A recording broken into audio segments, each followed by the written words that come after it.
It's Vancouver's podcast on the Canada's Podcast Network. Dan Pontefract is the Chief Envisioner of the TELUS Transformation Office, where he helps organizations and leaders improve all facets of the future of work, including employee engagement, leadership development, collaborative behaviors, and organizational purpose.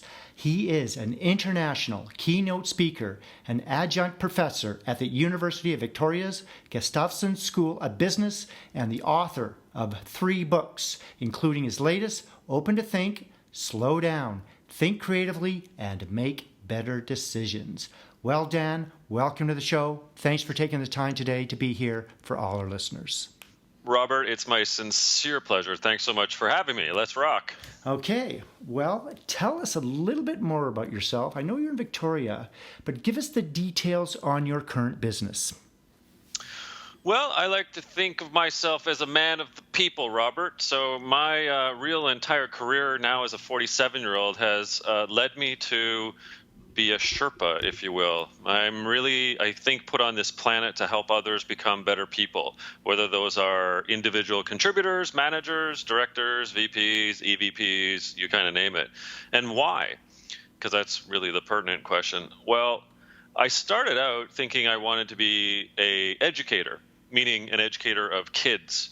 And so I went to McGill, did a BA, BEd, Bachelor of Education, I should say, met my wonderful wife, Denise Lamarche, great French gal. And so we then traveled across the country and set up shop in Vancouver in 1995, where we taught at St. Patrick Regional Secondary School, a school that's found at 11th Avenue in Maine, essentially, for those that know the area around Mount Pleasant. And had a wonderful 2 years. But why is it 2 years, Robert? Well, I essentially I said to myself, maybe there's more than just, for me at least, working with kids. So I started to work with adults, moved on to the British Columbia Institute of Technology and ran their downtown campus. For those of you that know, it's downtown on Seymour Street. Had a great time there for about 6 years, and then moved on to the corporate world. And so between Chief Learning Officer roles at Business Objects, Crystal Decisions, which became SAP, and then TELUS, eventually I found my way into starting up this kind of inside the organization consulting shop, inside of TELUS, I should say, to help other organizations with the points you mentioned when you introduced me.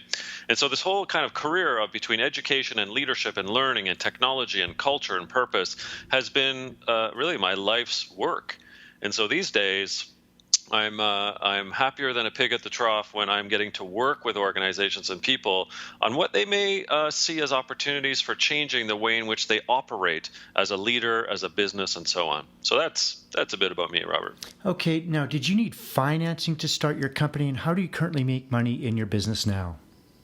Well, we sort of looked at this as an entrepreneurial opportunity at TELUS. And so what that means essentially is inside of the organization, we said, well, is there a way in which we can invest some time and some people and some money into an outfit that will go outside of TELUS and help clients of TELUS, whether they actually are existing clients or they become new clients to TELUS. And so it's essentially an external consulting shop. It's very, I guess, untelecom-like. What we were doing is thinking about a way in which to not even talk about technology, but to help clients see that there is a better way in which to ultimately operate, again, back to culture and purpose and leadership and so on. Okay, what is the long-term vision, and what will your company look like in the future? Do you see the company expanding into other areas, and where beyond Vancouver, BC, or even Canada? Well, I mean, at the end of the day, under the direction of TELUS, I don't see this expanding. It's sort of like a boutique shop, right? But ultimately, I think in the pursuit of my purpose, my own personal purpose, most definitely I will see this opportunity as something in which that I'll take on my own and do this outside of the realms of TELUS itself. Okay. Now, we've learned a little bit about you, and we've learned a little bit about your business. We want to talk about doing business in Vancouver now and what that looks like for you. What are the biggest benefits for you and being an entrepreneur here in Vancouver, BC? I want you to give us some of the good points about starting a company here, but I also want you to give us some of the tough things or challenges for our listeners so they can keep an eye out for them. Well, the good thing is that what you've got is essentially a nucleus of individuals from all over Canada and the world. Like there's not the traditional, I've grown up in, a small city and I stay in the small city. And for that, you have the benefit of having world-class and national-class people that arrive to be in Vancouver for the benefits that it clearly creates, with its nature, with its habitat, with the way in which the community brings itself to the table. That benefit can translate into all kinds of different talents, expertise, and the true melting pot, I would argue, of kind of what the auspice of Canada intends to be. The not so good and the sort of negative parts of operating inside of Vancouver, there's still at times a fair bit of NIMBY, not in my backyard syndrome. So it's not as collegial as I would hope it to be, and that collegiality, which you can see in Silicon Valley, which you can see in New York City, which you can see in Manchester, UK, for example. It just seems we need to do a better job of remembering why everyone moved to Vancouver in the first place or continue to reside in Vancouver, and really kind of looking out for one another a little more than perhaps we are. Okay, we do some of our best work outside the office. Is there a place in the Lower Mainland, close to where you live or work, where you like to go recharge or get inspired with ideas or just think about your business? And does it change with the season, considering all the rain we get here? Well, I think you're right. Somewhere between May and October, I'm a big grouse grind fan. It's just sort of that, depending how well I'm doing that particular day, it's somewhere between 48 and 78 minutes, right, of just some tranquility and peace, and going up and then coming down on the gondola. To that end, I also enjoy cycling. So going out to SFU, going up the mountain that way, or just going up Cypress, right? Just being by myself and collecting my thoughts about where I'm at, how I can become a better person, a better entrepreneur, a better leader, strategist, etc. So those are two kind of environmental ones that are more, during the non-wet seasons, when it's it's, I guess, wet and you don't want to be able to go up grouse or can't go up grouse.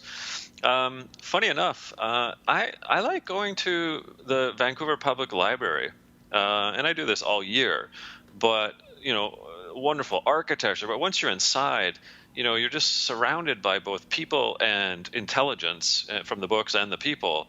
And I just kind of love the hum of what's going on in there, people coming and going. I might sit and read, I might write, I might just people watch.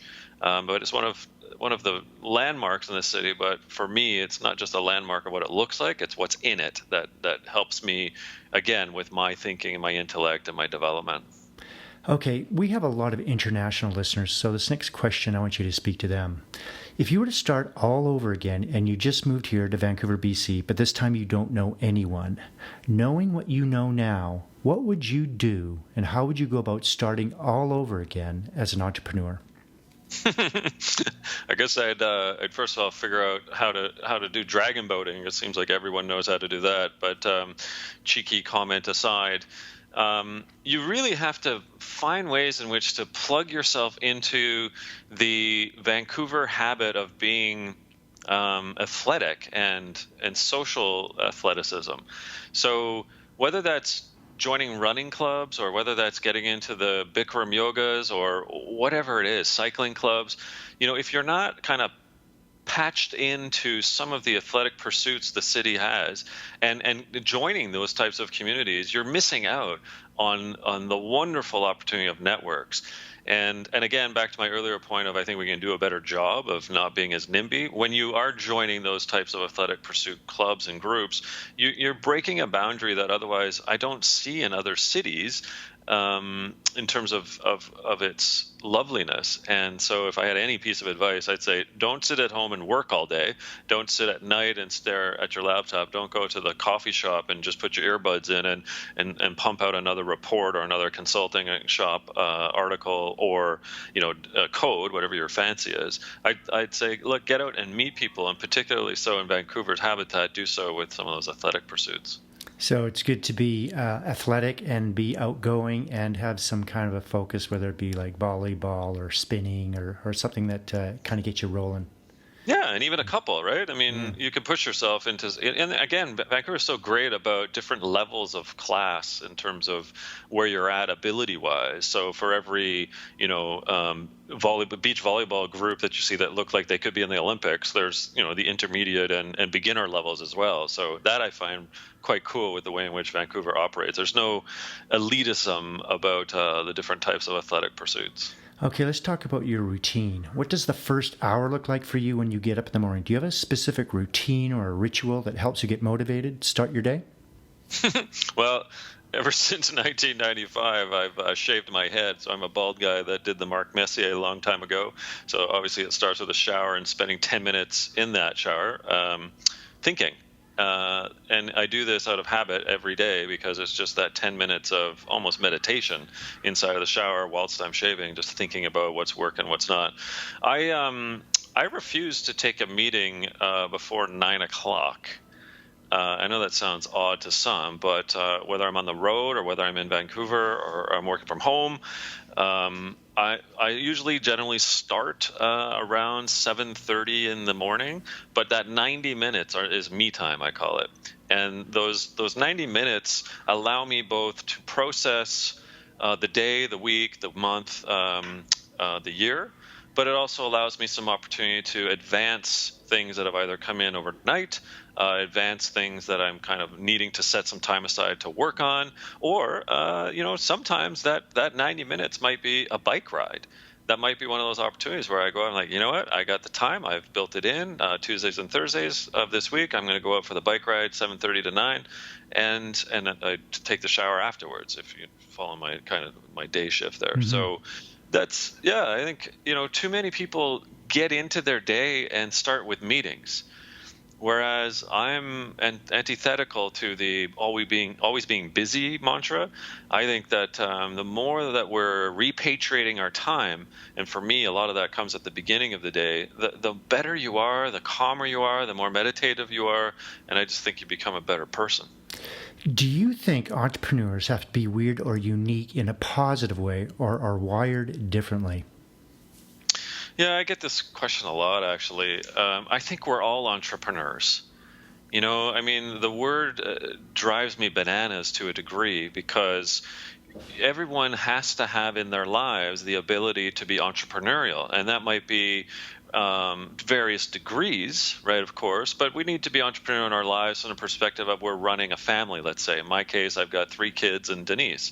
So there's entrepreneurial aspects of running a household. There's entrepreneurial aspects of running your own day, right, the management of it, the time commitment, the planning of resources, right, et cetera, et cetera. But then you've got to be inventive. And so, you're kind of thinking about, well, what about that next holiday? Okay, next July I want to go to Europe. Well, there are entrepreneurial behavioral skills that go alongside the planning and execution of a holiday to Europe for 3 weeks next year.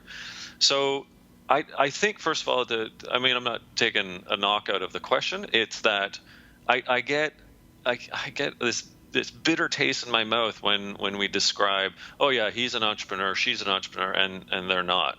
Well, no, we're all entrepreneurs first and foremost. But then, of course, yeah, there is a second degree of entrepreneurialism, which is those that are able to take an idea and the risk associated with it and make money on it. So that's a different story. And do you have to be weird? Do you have to have some sort of sixth sense? Is there some sort of chromosome that's different from this individual versus the other? And, as everyone these days seems to sort of bring up Steve Jobs and Elon Musk and so on as the entrepreneurial type, I think what it comes down to, again, is it's commitment. It's your ability to forecast accordingly. It's the ability to manage expectations, yourself, the idea, the teams. but it's also requiring, that sense of deep execution and the focus in which to do it. Those can all be learned, right? You can take someone's idea and apply yourself to be an entrepreneur. You don't just have to be the idea guy or gal and then be entrepreneurial quote to take that to effect. So in essence, no, I don't think you have to be weird. No, I don't think that there's a necessarily different DNA of an entrepreneur. I think it can be learned, and that's where mainstream media disappoints me, and they hold up, as I say, the aforementioned celebrity entrepreneurs as the only folks that can be entrepreneurial. That is so far from the truth. What books are you reading now and why, or even audiobooks? And can you recommend any books for our listeners who are also aspiring entrepreneurs? Sure. Well, I got an advanced copy of a book from Peter Johnston called Weapons of Peace.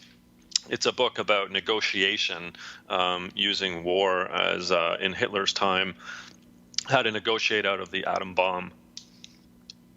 And then, excuse me, I got something in my throat here. And then I'm reading Good is the New Cool, Market Like You Give a Damn by Afdel Aziz.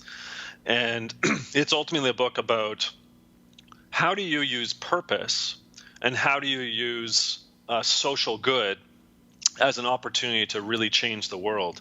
Both of these I'm enjoying immensely as I'm about halfway through them at this particular time. Any online or offline tools that you use on a daily basis? Evernote. Excuse me. I'll repeat that. Evernote. So I am a big fan of writing things down, of doodling, of marinating in the moment and capturing my thoughts. Evernote is an application that's, whether you're using your laptop, your PC, in my case, my tablet, my iPad, my iPhone, wherever I go, Evernote's with me. And I may run into a poem right somewhere, like, oh, I love that poem, and I'll grab it. I may run into it in a walk, or even if I'm cycling, something that I see or something that pops into my mind. I'm like, oh gosh, I got to capture that. I would be lost without Evernote. In fact, every article I write for Forbes or HBR, every book I've written is actually written in Evernote, because there's always these lines or quips that come to me, again, whether I'm online or offline, and then I want to make sure that I capture it. So my Evernote catalog of content and pieces and ideas and so on, I'd be absolutely lost without that particular app. If you weren't doing what you do now, what would you like to do for a profession? A couple things. One would be radio, talk show, I guess, conversationists. Like what you do in terms of this podcast, Robert, it excites me dearly, because you get to meet people, you get to ask the questions, have the dialogue and the discourse. And, for 3 or 4 hours a day, I could see myself chatting with all kinds of folks around the world and having those experimental type of dialogue situations. I just love learning, and often that comes through the dialogue with people. So that'd be number one. On the second side, I've always been intrigued by the UN, and having visited a few times over the years, and it's not New York, that's not my point, it's about the UN, the wonder that goes on in that, to sort of keep the world's peace, to try and prosper for those in situations of harm or malnourishment or environmental issue. I just, there's something to be said about being a diplomat or working for the UN and really furthering the cause of the planet. And that would be kind of my number two. What kind of a job would you not like to do? Couldn't do it?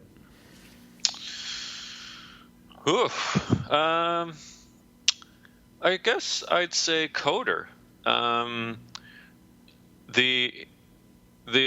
inability, I suppose, to get out and move around in the planet and to experience the relationships that I get, the privilege I get to build upon inside of organizations, doing keynotes, wherever the case may be. I'm really a people person. So if I'm a coder, and nothing against coders, two of my best friends are, that to me is not quite the type of world in which I would need to be operating in. As an extrovert, as someone who gets his energy from being around people, staring at a laptop all day and coding something, even though there's progress to see, this is not my cup of tea. In business, what is your favorite word, quote, or sentence that you like to use? I think there's a few, actually. It's unattributed, but one is, "This too shall pass." So in every business, in every situation, there are troughs. And in that trough, sometimes it'll feel like you're stuck in the trough and you're in the valley of despair. But this too shall pass is a reminder to us that, time heals, and that if you keep your focus, you keep your purpose, and you keep your patience, you'll get out of it. The other one is actually, Robert, a Churchill quote, and he said once, "To improve is to change, but to be perfect is to change often." And that, for me, is the embodiment of, there's no such thing as perfection, but we should always be sort of striving for perfection, but looking to change things, looking to adapt, looking to move forward with a different type of idea and thinking. I never want to be stuck in the status quo. What is your least favorite word or sentence you do not like to hear? Vector or revector. It's like, you hear this a lot, and then it almost is always followed up by, "Well, let's all grab the low-hanging fruit after we've revectored or vectored our situation here." So whoever came up with those, I would like to take out in an alley and beat into a pulp. If you had to pick one or two words to describe yourself, what would it be and why? This one with a hyphenated dash, purpose-driven. I believe in a declaration of purpose that I've lived by for the past 20 years as follows: we're not here to see through each other, we're here to see each other through. And for me, that reminds me every single day that to live a life that's purpose-driven, that it's not just about money or power or profit, that we're all here for a higher cause, and to look out for your neighbor, your citizen, your community member, your entrepreneurs of this world, that, working together is so much better than working apart. What keeps you up at night, if anything?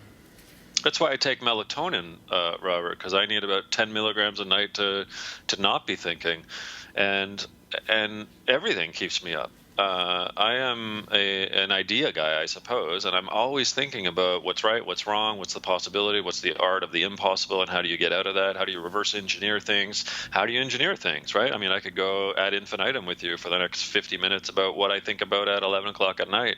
So I need melatonin, man, and it helps. It's like trying to slow down a train at night? Yeah, and I'm sort of on all day, and it's not a bad thing. It's just I've got all this energy, and it just keeps going. So I really have to try and shut it down. Okay, I want you to give us the top 3 things on your inspired life list. This could be whether you want to do a TEDx talk, you want to travel more, philanthropy, start more companies, anything like that? Well, I've done 4 TEDs, so I definitely want to get to the 5th one at some point. That would be great. So in no particular order, I want to go to Antarctica.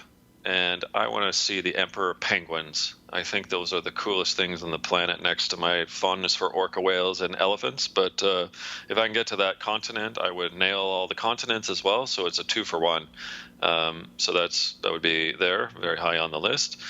To be called to the UN to speak on behalf of Canada about the state of culture and its importance on why organizations need to be operating differently. That and/or the World Economic Forum are 2 places in which I'd love to deliver a keynote or a talk. I'm privileged to deliver a bunch of these a year, but the UN and the World Economic Forum have escaped me so far without an invite. So that's another one. And then,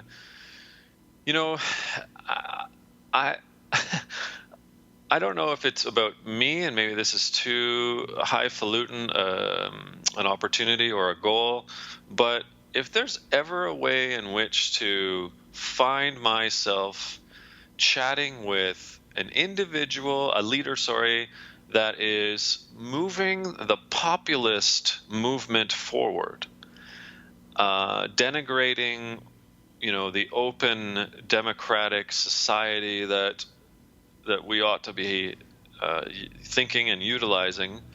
If I could ever be in front of one of those kind of populist movement leaders to convince him or her why that's a bad idea, I would honor the opportunity to have that debate. Do you have any advice that you may have received that you can pass on to entrepreneurs throughout British Columbia?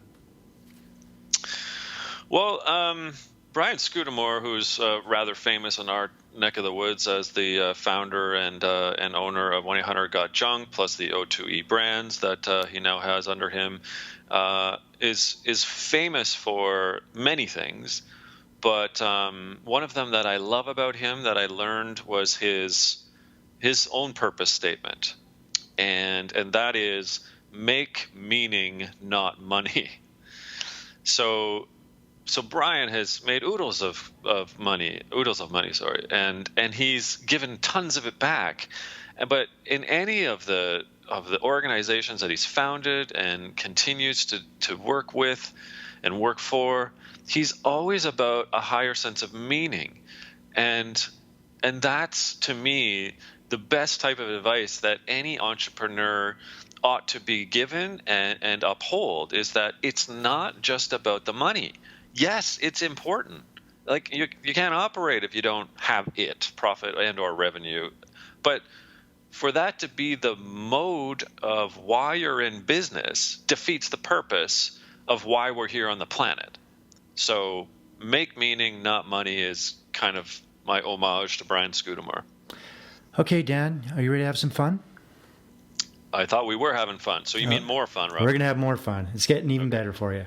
Okay, as you know, entrepreneurs are always connected. We're always online, whether it be in mobile devices, computers, clients, you name it. We're always on the go. We're going to take you away from all that. There's a small tropical island just off of Fiji that only has one phone booth there. There is no internet. This place does exist. We're going to drop you off there. You won't have a computer or smartphone or tablet. You can use the phone booth located there anytime to call the boat, and we'll come pick you up. How long would you last before you made that call? And what would you do while you were there? Wow, that's the sort of Tom Hanks Castaway moment question, isn't it? Well, he didn't have a phone booth.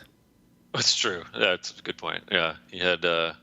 He learned how to make fire and tried to do SOS commands. Mm-hmm.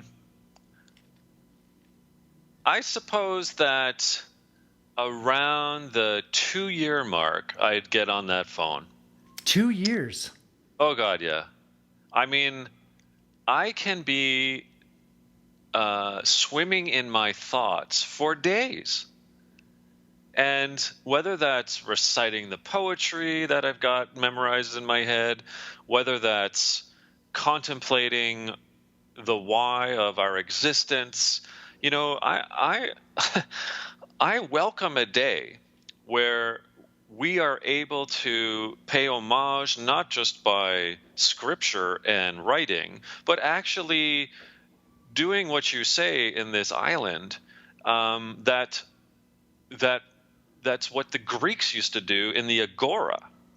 The Greeks didn't have internet. The Greeks didn't have laptops. The Greeks didn't have the payphone, right? The Greeks, whether it was through a lunkus or dialectical dialogue or the Socratic method, right? You just kind of go on and start to peel the layers back of the agora. The Greeks were deliberating with one another. They were having good talks with one another. And yes, I understand if I'm by myself, it's a little bit different. But that would be my homage. It would be like I'm in an agora now, and I can be marinating in my own thoughts and using whatever things I need to do to figure out how to make writing utensils and paper and papyrus and what have you. But I do that. And I would be in this like 2-year thinking cocoon. And I think that's great. Maybe I'm the Antichrist and weird, but that's definitely something I would be able to handle for a couple of years. It's like a master's degree in pause. Of all the people I've interviewed, you are the first to say that you would last 2 years. I've heard 3-4 months maximum, but not 2 years. So congratulations, you've outlasted everyone. The boat will be out there for a while, so it's good to know. Awesome. Okay, Dan, we're going to wrap things up. How can our listeners get hold of you? And is there anything you'd like to add before you leave us today? Well, I'll go with the latter and then come back to the former. I mean, I believe in what I call sort of 3 legs to a leadership stool. And for entrepreneurs, I really think they need to contemplate my 3 legs, as selfish as that sounds. The first is culture. If you're not thinking about the culture of your organization, there will be no organization. And ultimately, I believe there's a competitive advantage when you think about your culture first. Second, and sort of in cahoots with culture, is purpose. So it's not so much as just asking about the why you're in business. It's really asking the questions of what are we trying to achieve? Who are we trying to achieve it for, and how are we going to show up each and every day doing it? When you answer those questions, ultimately you are creating and crafting the higher purpose of your organization. And then thirdly, which goes back to the former question that you've had, and I'll explain, is thinking. Right? We need to win back our thinking. We have become so frenetic, so busy, so overly stressed. No one's going to contemplate living on an island for 2 years, for example, by themselves. That's an indictment on the way in which that we're leading, because we're causing stress to the people we lead. We're causing self-harm, if you will, to ourselves with our obesity rates and the mental and wellness issues that are going on. We need to take a step back and figure out what's going wrong with our thinking. And so to that end, if anyone wanted to get in touch or sort of see my thoughts on that particular thread, the latest book I've published in October of this year is called Open to Think, as you've mentioned. You can simply go to opentothink.com, see the TED Talk on that particular topic, and a bunch of other goodies that go along with the book. But that's my latest thinking, if you will, Robert. Culture, purpose, and thinking being the 3 legs of a really good leadership/entrepreneur's stool. Interesting. Okay. Well, I'm encouraging my listeners to definitely take you up on that and check out your TED Talks and grab the book and learn something from what I think everyone can is to slow down and really think about where you're going in life and taking it to the next level. So, okay, Dan, thank you for coming on the show. I've learned a lot about you, and I'm sure our listeners have as well. Oh, it's such a treat to chat with you, Robert. You're an interesting and great interviewer, and this was a great piece of discourse. Thank you. Well, thank you very much, and we will see you next time.